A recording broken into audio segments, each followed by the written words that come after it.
ఈరోజు బీసీ రిజర్వేషన్ల విషయంలో కాంగ్రెస్ పార్టీ బీజేపీ పార్టీ మొదటి నుంచి మేము ఊహించినట్టుగానే మేము అనుకున్నట్టుగానే రెండు పార్టీలు బీసీ రిజర్వేషన్ల విషయంలో చీకటి ఒప్పందం చేసుకున్నాయి. ఎలాగైనా ఈ బీసీ రిజర్వేషన్లు పెంచకుండా బీసీలను మోసం చేయాలి, ఈ 42% రిజర్వేషన్లు కనుక అమలైతే ముఖ్యమంత్రి పీఠానికే బీసీలు ఎసరు పెడతారు. కాబట్టి ఈ రిజర్వేషన్ల అంశంలో నమ్మించి మోసం చేయాలనే ఒక లక్ష్యంతో రెండు పార్టీలు లోపకాయకరంగా ఒప్పందం చేసుకుని బీసీలను మోసం చేయడంలో, దగా చేయడంలో ఇలా రెండు పార్టీలు పోటీ పడ్డాయని స్పష్టంగా అర్థమైంది. నిన్న రేవంత్ రెడ్డి గారు ఢిల్లీ పర్యటన చేపట్టారు. ఢిల్లీ పర్యటన చేపట్టి గౌరవ ప్రధాని నరేంద్ర మోదీ గారిని కలవడం జరిగింది. అదేవిధంగా వారి అధినాయకుడైనటువంటి రాహుల్ గాంధీ గారిని కూడా కలవడం జరిగింది. నిజంగా మేము బీసీ ఉద్యమం ద్వారా బీసీ జేఏసీని ఏర్పాటు చేసి తెలంగాణ బంద్ నిర్వహించి తెలంగాణ రాష్ట్ర వ్యాప్తంగా గత 2 నెలలుగా రాష్ట్ర వ్యాప్తంగా లక్షలాది మంది బీసీలు రోడ్ల మీదకి వచ్చి మా 42% రిజర్వేషన్లు కావాలి అని చెప్పి మేము పోరాటం చేస్తుంటే రేవంత్ రెడ్డి గారు ఇది ఏమీ పట్టించుకోకుండా ప్రధానమంత్రిని కలిశాడు. బీసీ రిజర్వేషన్ల అంశం ప్రస్తావన తీసుకురాలే. రాహుల్ గాంధీని కలిశాడు. ఇప్పుడు పార్లమెంటు నడుస్తుంది. పార్లమెంటును వేదికగా చేసుకుని పార్లమెంటును స్తంభింపజేయడానికి ఒక రాజకీయ కార్యాచరణ ప్రకటించడానికి సిద్ధం చేయాలని చెప్పి మేము డిమాండ్ చేసినాం. కానీ రాహుల్ గాంధీ గారిని కలిశారు, ఆ ఊసే ఎత్తలే. ఇలా రాహుల్ గాంధీ గారిని ప్రధానమంత్రి నరేంద్ర మోదీ గారిని కలిసి 8-9న గ్లోబల్ మీట్ అవుతుంది హైదరాబాద్లో, దానికి రావాలని చెప్పి ఆహ్వానించాడు. అంటే బీసీల పట్ల రేవంత్ రెడ్డి గారికి చిత్తశుద్ధి లేదనడానికి ప్రధాన కారణం నిన్న ప్రధానమంత్రి నరేంద్ర మోదీ గారిని రాహుల్ గాంధీ గారిని కలిసిన తర్వాత బీసీల ఊసే లేవనెత్తకపోవడమే ఒక ప్రత్యక్ష ఉదాహరణగా మేము భావిస్తున్నాం. ఈరోజు నమ్మించి బీసీలను గొంతు కోయడంలో మామూలు గొంతు కాదు, తడి గుడ్డతో గొంతు కోశారు. పార్లమెంటు నడుస్తుంది. పార్లమెంటు నడిచేటప్పుడు రాష్ట్ర ప్రభుత్వం అసెంబ్లీలో ఒక బిల్లు చేసింది, 42% రిజర్వేషన్లు విద్యా, ఉద్యోగ, రాజకీయ రంగాల్లో పెంచాలని. అదేవిధంగా ఇలా చట్టం చేసింది ఇదే అసెంబ్లీలో 42% రిజర్వేషన్లు పెంచాలి అని చెప్పి చట్టం చేసింది. మరి ఈ బిల్లును, చట్టాన్ని పార్లమెంటులో ఈ శీతాకాల పార్లమెంట్ సమావేశాల్లో ఆమోదించాలని చెప్పి ఎందుకు ఇవాళ ప్రధానమంత్రి నరేంద్ర మోదీ గారిని కలిసినప్పుడు ఎందుకు రేవంత్ రెడ్డి గారు అడగలేదు? ఎందుకు కాంగ్రెస్ ప్రభుత్వం ఈ ప్రపోజల్ను ప్రభుత్వం ముందు ఉంచలేదు? రేవంత్ రెడ్డి గారు ప్రధానమంత్రి గారు కలిసినటువంటిది ప్రభుత్వ కార్యక్రమమా, ప్రైవేటు కార్యక్రమా స్పష్టం చేయాలి. ఇవాళ కిషన్ రెడ్డి గారు, రేవంత్ రెడ్డి గారు ఇద్దరు కూడబలుక్కొని ఈ బీసీ రిజర్వేషన్ల అంశాన్ని మంగళపాడించడానికి ప్రధానమంత్రి నరేంద్ర మోదీ గారి దగ్గర ప్రస్తావించలేదు. అంటే బీసీలను నమ్మించి నట్టేట ముంచడానికే బీజేపీ, కాంగ్రెసు ఇద్దరు కూడబలుక్కొని బీసీ రిజర్వేషన్ల అంశాన్ని ఇలా ఆటకెక్కించరు. మేము ఇన్ని రోజులు అనుకున్నాం బీసీ రిజర్వేషన్ల విషయంలో కోర్టుకెక్కినటువంటి మాధవరెడ్డి గారు, అదేవిధంగా గోపాల్ రెడ్డి గారు వాళ్ళు స్వచ్ఛందంగానే కోర్టులలో కేసులు వేసిన అనుకున్నాం.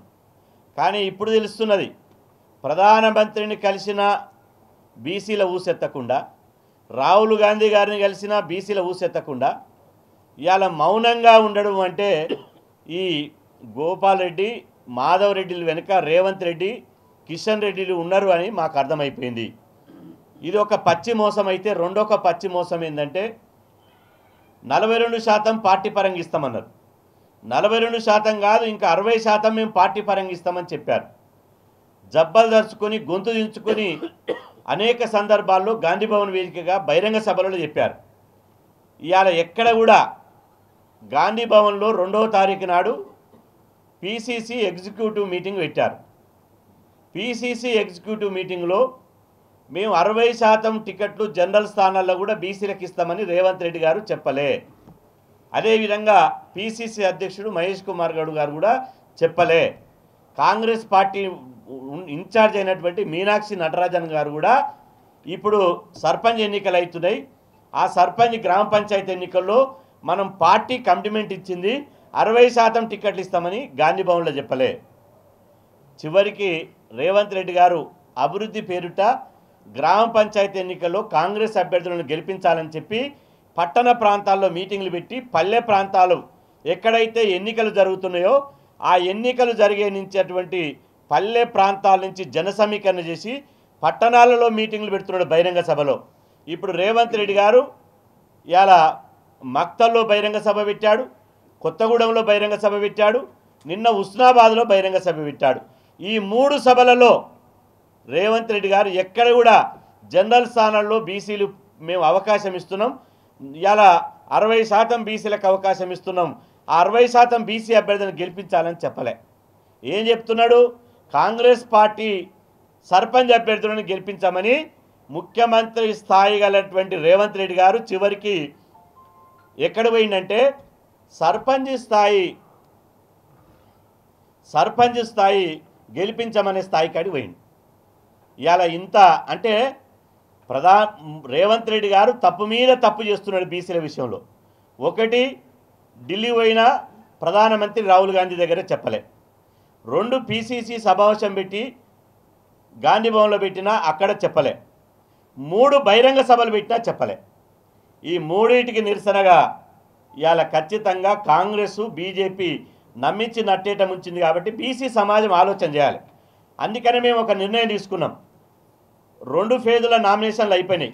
జనరల్ స్థానాలలో జనరల్ అంటే అగ్రకులాలకు కాదు, జనరల్ అంటే అది బీసీలను నోటికాడి ముద్దను గుంజేసి బీసీల తినే కంచంలో మన్ను పోసి ఇవాళ అగ్రకులాలు కోర్టులను వేదిక చేసుకుని బీసీల గొంతు వచ్చింది. కాబట్టి 60% ఉన్నటువంటి బీసీలకు 17% సర్పంచ్ స్థానాల్లో కేటాయించారు. కాబట్టి మిగతా జనరల్ స్థానాలు కూడా బీసీలవే.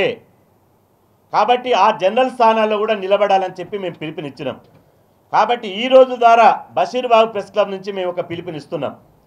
జనరల్ స్థానాల్లో నిలబడ్డటువంటి బీసీ అభ్యర్థులను, ఇది పార్టీ గుర్తుల మీద జరిగేటువంటి ఎన్నికలు కావు, పార్టీలు బలపరిచే ఎన్నికలు కావు, పార్టీలు బీఫామ్లు ఇచ్చే ఎన్నికలు కావు. కాబట్టి దయచేసి తెలంగాణ రాష్ట్రంలో ఉన్నటువంటి 3 కోట్ల మంది బీసీ సమాజాన్ని నేను విజ్ఞప్తి చేస్తున్నా. దయచేసి మనకు పుట్టిన పార్టీలు కావు, మన కోసం పనిచేసే పార్టీలు కావు. ఇది 100% అగ్రకులాల పార్టీలు, బీసీల ద్రోహుల పార్టీలు, బీసీలకు దొంగల పార్టీలు, బీసీలను నమ్మించి నట్టేట ముంచినటువంటి దగాకోరు పార్టీలు. కాబట్టి ఈ పార్టీల జెండాలను చూడకండి, పార్టీల జెండాలు చూసి మోసపోకండి. ముఖ్యమంత్రి రేవంత్ రెడ్డి మాటలు పట్టించుకోకండి, కేసీఆర్ మాటలు పట్టించుకోకండి, అదేవిధంగా రామచంద్రరావు మాటలు పట్టించుకోకండి.